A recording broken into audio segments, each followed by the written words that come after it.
నూరేళ్ల కాలానికి నువ్వే మారాణి వంటున్నది.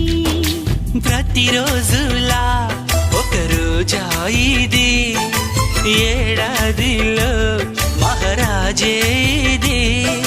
లోకాన ఉన్న అందరికన్నా చక్కనైన చిన్నది తన ఒడిలో పుట్టింది అంటున్నది. మేఘాల పల్లకిలోనా, మేఘాల పల్లకిలోనా దిగి వచ్చింది దేవకన్య.